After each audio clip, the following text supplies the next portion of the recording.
قبروں پر سبزہ ڈالنا، پھول ڈالنا، گلاب کی پتیاں بکھیرنا،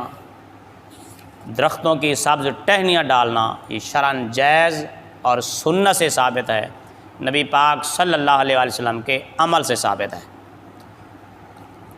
حضرت ابن عباس رضی اللہ تعالی عنہما سے روایت ہے، فرماتے ہیں کہ مر النبی صلی اللہ علیہ وآلہ وسلم بقبرین، کہ نبی کریم صلی اللہ علیہ وآلہ وسلم دو قبروں کے قریب سے گزرے، فقال انہما لیعذبان وما یعذبان فی کبیر، آپ صلی اللہ علیہ وآلہ وسلم نے اپنی نگاہ نبوت سے دیکھ کر قبر کے اندر کے حالات اصحاب قبور کو دیکھ کر فرمایا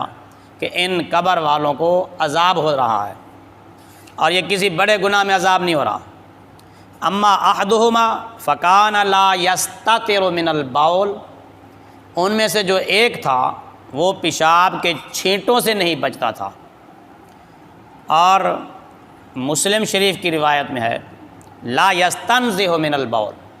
وہ پیشاب سے اجتناب نہیں کرتا تھا، بچنے کا اہتمام نہیں کرتا تھا۔ وَأَمَّا الْآخَرُ، اور باقی رہا دوسرا، فَكَانَ يَمْشِي بِالنَّمِيمَةِ، وہ چغلیاں کھاتا تھا، لوگوں کو آپس میں اس کی ادھر لگا کر اس کی ادھر لگا کر لڑاتا تھا۔ پھر نبی پاک صلی اللہ علیہ وآلہ وسلم نے ایک درخت کی ٹہنی توڑی، فشقھا، پھر اس کے دو حصے کیے، بنصفین، آدھا آدھا کیا، اسی ایک ٹہنی کے دو ٹکڑے کیے، ثم غرز فی کل قبر واحدۃ، ہر ایک ٹہنی ایک قبر پر ڈال دی۔ قالوا یا رسول اللہ صلی اللہ علیہ وسلم لم صنعت ھذا، صحابہ کرام بھی ساتھ تھے، عرض کہ یا رسول اللہ صلی اللہ علیہ وسلم آپ نے ایسا کیوں کیا، یہ درخت کی ٹہنیاں ان قبروں پر کیوں رکھیں؟ تو نبی پاک صلی اللہ علیہ وسلم نے فرمایا لعلہ ان یخفف عنہما، یقیناً ان دونوں سے عذاب میں تخفیف کر دی جائے گی، ہلکا کر دیا جائے گا، ان یخفف کی روایت بھی ہے۔ تو اس سے یہ بات واضح ہوئی کہ نبی پاک صلی اللہ علیہ وآلہ وسلم اصحاب قبور کے حالات کو جانتے ہیں کہ قبر میں کس کے ساتھ کیا ہو رہا ہے۔ دوسری بات یہ واضح ہوئی کہ نبی پاک صلی اللہ علیہ وآلہ وسلم تمام مخلوق کے اعمال سے باخبر ہیں، جانتے ہیں کہ کون کیا کرتا ہے۔ حالانکہ ایک پیشاب کرتا تھا، وہ لوگوں کے سامنے تو نہیں کرتا ہوگا، چغلی کھاتا تھا دوسرا، تو نبی پاک صلی اللہ علیہ وسلم کو اس کا بھی علم تھا کہ یہ دنیا میں رہ کر یہ کام کرتے تھے۔ تو اس سے علماء کرام نے اس حدیث کے پیش نظر کہ قبر پر ٹہنی، پھول، سبزہ ڈالنا سنت سے ثابت ہے، احادیث مبارکہ سے ثابت ہے۔ ملا علی قاری رحمۃ اللہ تعالیٰ علیہ اسی حدیث کی شرح میں فرماتے ہیں استحب العلماء قراءۃ القرآن عند القبر لہذا الحدیث، کہ علماء کرام نے اسی حدیث کے پیش نظر قبر پر قرآن کی تلاوت کو مستحب اور جائز قرار دیا ہے۔ اذ تلاوت القرآن اولا بالتخفیف من تسبیح الجرید، اس لیے کہ اگر ٹہنی کی تسبیح سے، ٹہنی کے ذکر کرنے سے عذاب قبر میں تخفیف ہو سکتی ہے، تو قرآن کی تلاوت سے بطری کے اولا تخفیف ہو سکتی ہے، کیونکہ نبی پاک صلی اللہ علیہ وسلم نے ساتھ یہ بھی فرما دیا تھا کہ جب تک یہ خشک نہیں ہوں گی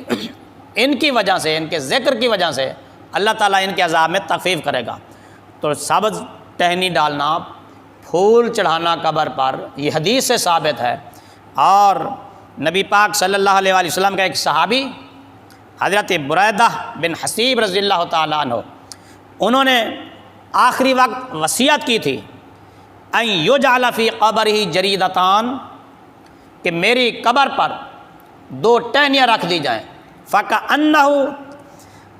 تَبَرَّكَ بِفِعْلِ مِثْلِ رسول اللہ صلی اللہ علیہ وآلہ وسلم، گویا کہ انہوں نے نبی پاک صلی اللہ علیہ وسلم کے اس فعل سے تبرک حاصل کرنے کی غرض سے کہ نبی پاک صلی اللہ علیہ وآلہ وسلم نے قبر پر ٹہنی ڈالی ہے، اسی پر عمل کرتے ہوئے، اسی سے برکت حاصل کرتے ہوئے انہوں نے وصیت کی تھی کہ میری قبر پر بھی ٹہنیاں ڈال دینا، قبر میں بھی ٹہنیاں رکھ دینا تاکہ میرے عذاب میں بھی تخفیف ہو، اور نبی پاک صلی اللہ علیہ وسلم کے اس بابرکت عمل کی وجہ سے اللہ تعالیٰ بخشش فرما دے۔ اور یہ حدیث قبور پر پھول ڈالنے، گلاب کی پتیاں ڈالنے اور درختوں کی ٹہنیاں ڈالنے کی اصل ہے۔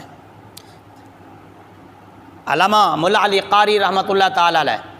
اسی حدیث کی شرح میں فرماتے ہیں وَمِن ثم افتى بعض الائمۃ من متاخری اصحابنا، ہمارے بعض متاخرین اہل علم اصحاب نے یہ فتویٰ جاری کیا بِأَنَّ مَا اُعْتِیدَ